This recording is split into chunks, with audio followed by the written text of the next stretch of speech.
This is Tim with Online Big Blue, bringing you the best on New York Giants sports talk and entertainment. Oh, training camp. Right now, training camp's kind of boring. I mean, you got guys running around in shorts and a helmet, and, and I laugh because I read Twitter and stuff, and people are like, oh, did you see that Giant player on the offensive line rock that guy? Yeah, you can rock a lot of guys wearing a helmet and shorts. It's not until Monday, when we put the pads on and we get to see some contact. That's where you're going to see who's a player, not some guy that's wearing shorts and a helmet and you think he just rocks somebody. Because you know what? It's not until you strap it on to put the pads on that you know if someone can truly hit. So, and like I said, it's been kind of a slow training camp until we get into the pads, I think. And honestly, I mean, we could do a story on Mr. Colombo who says, Nick Gates is going to be nasty at center. Nick Gates is this in the guard.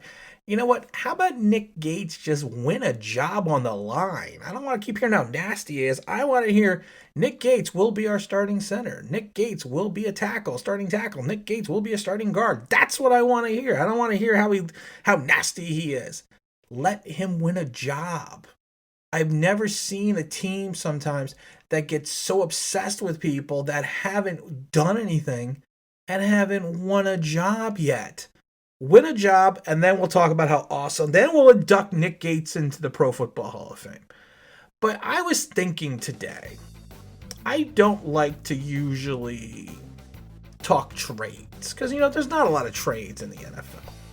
But I was thinking, you know what? There are two trades the Giants could make now, which would be beneficial not only to the Giants, but to their trading partners. A lot of times, I love it because you used to see, I love when people do trades, because it's always like, well, I'm going to trade, Tom Brady, and they're going to give me back the 7th round draft choice. And it's like, okay, guys, the trade has to make sense for both trading partners. That's usually how the NFL works. You just don't trade someone and expect you're going to fleece the other guy. But I was thinking about it. Evan Engram. We've had this conversation about Evan Engram and can he stay healthy and what's his value now. And I was thinking there is a way possibly to trade Evan Engram to a team that's not tight end starved, but could use a solid starting tight end, or even maybe into an H-back role, or even to a slot receiver role. And honestly, that team is the New Orleans Saints. Now let's follow this for a second.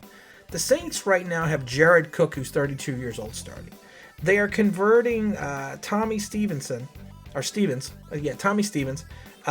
was a quarterback at Mississippi State. They're converting him over to tight end. Then they got a bunch of nobodies. So the Saints have not had a true tight end.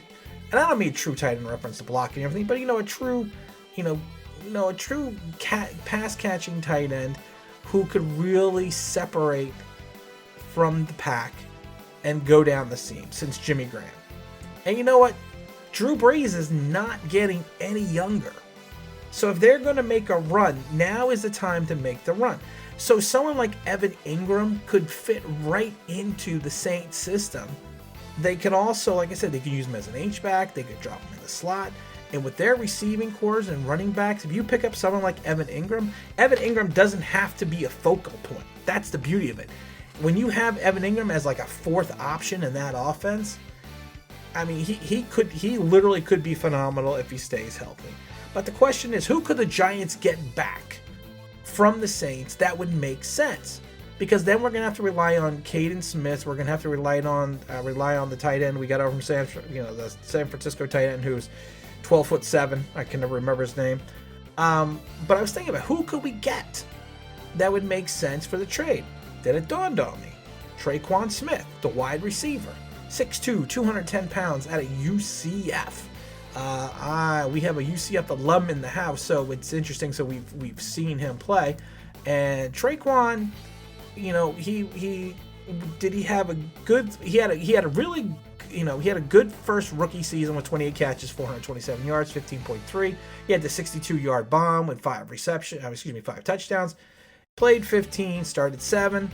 19, he was battling an ankle injury most of the year, but he did play in 11 games, started 6, 18 receptions, 234 yards, 13.1 carries, 32 his longest again, but he still had 5 touchdowns. So that's 10 touchdowns in 2 years. Now, the guy he's got speed. He runs about a 4.49.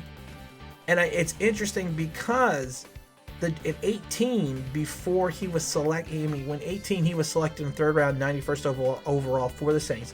But in 18, he actually had a private workout for the Giants. So the Giants are very familiar with this gentleman. And he's a guy that can separate. He's got the size at 6'2", 210. He can separate the field. He can go down the seam. He's got enough speed. If you watch some of his plays the last 2 years, I mean, he had one game where, what was it? He had 3 receptions, 111 yards for 2 touchdowns, and I can't remember against. That was against the Eagles. That was against the Eagles in week 11. I think it was week 11. It was in his rookie season in 18. But like I said, he's a guy that can be another go-to guy. He would be a great complementary receiver next to Darius Slayton. We don't have to worry then about Golden Tate, who is 4,478 years old and is trying to get his wife pregnant. He is the guy that we could put alongside Darius. We could start him. Golden Tate could go back into Golden Tate could go into the slot.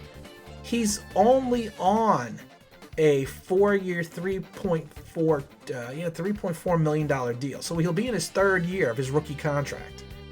So he's not going to cost us that much. Now, he is projected to have a good year for the Saints, but the Saints are stacked at wide receiver. But like I said, he is the kind of guy that they could easily trade for someone like Evan Engram and move forward. Now, the Saints will have extra draft capital in 2021. They're going to get probably a 3rd rounder for the Bridgewater signing and a 6th rounder for the A.J. Klein when they lost A.J. Klein. So my thought process is this. You take Evan Engram. We'll swap the 6 picks. We'll take Evan Engram, rephrase that, and we'll swap 6-round picks.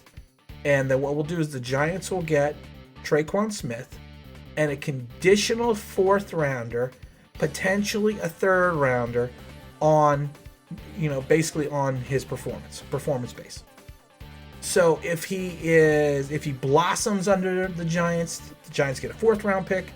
If he flounders, and doesn't reach certain requirements, certain milestones, the Giants get a 3rd round pick. So like I say, we trade Evan Engram, we swap 6-round picks, Giants get Traquan Smith, and a 4th rounder or a 3rd rounder. And again, that's conditional. Like I said, it's really a win-win from both teams. As long as Traquan is over his ankle injury that he had in 19, it makes perfect sense for both organizations. It gives us a complimentary receiver, to go alongside our buddy Darius Slayton. It also allows either Golden Tate, or I forgot about Sterling Shepard, can fall into the slot. And same thing with Sterling Shepard, goes in concussion protocol. We have another replacement. Same with Golden Tate. Golden Tate goes down, we got a replacement. It would make sense for both teams. The last trade I was thinking of that would probably make sense for both teams is a defensive side. And I was thinking the Giants still need some linebacker speed, and we need some linebacker depth. And I was thinking, what team is kind of in the need from an interior defensive lineman who does not have a lot of talent at that position? Not a lot of talent, but does not have a lot of depth. And I was thinking about it. The Tennessee Titans are that team.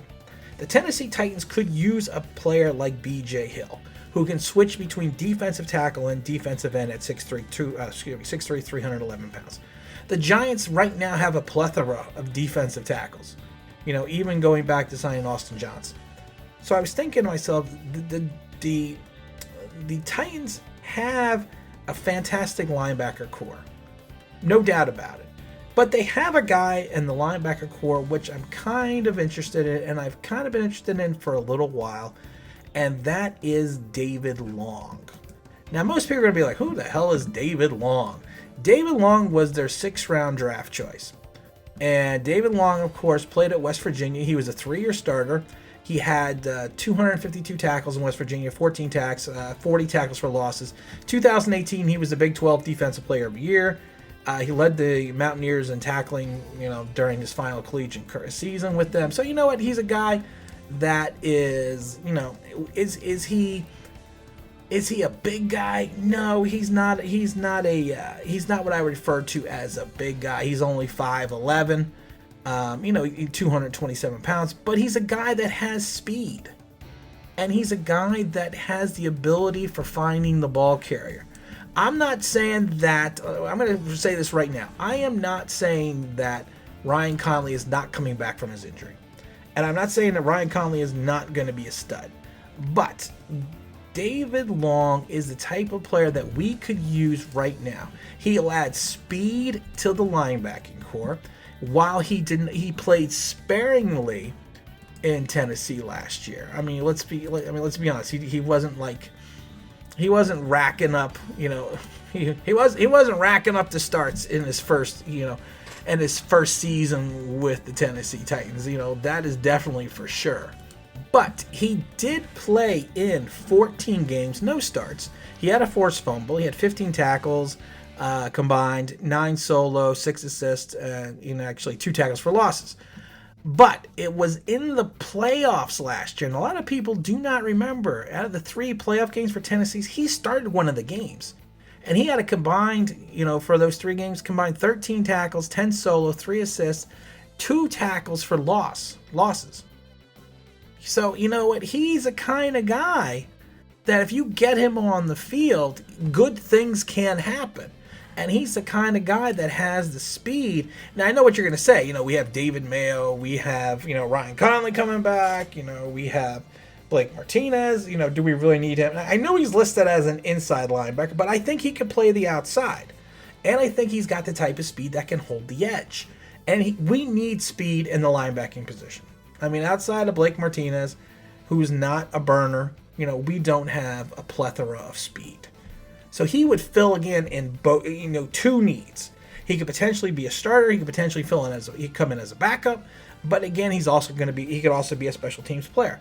Now, B.J. Hill, I'm not just going to say I'm giving up on B.J. Hill going into year 3, but I think he's going to be better suited to move on after his season.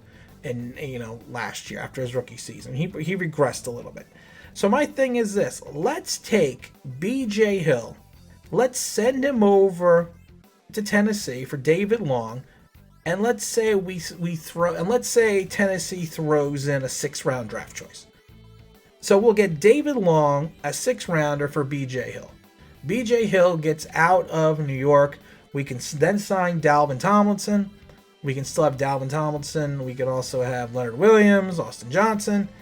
So we could potentially be set at the defensive tackle position.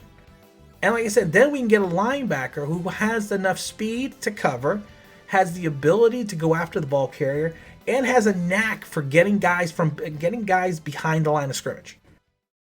Okay, now like I said, these are just speculation. I think sometimes it's fun to speculate, but I do think these are 2 guys or 2 trades that we can make as New York Giants that can help improve both teams and trading partners and help improve the Giants' offense and defense.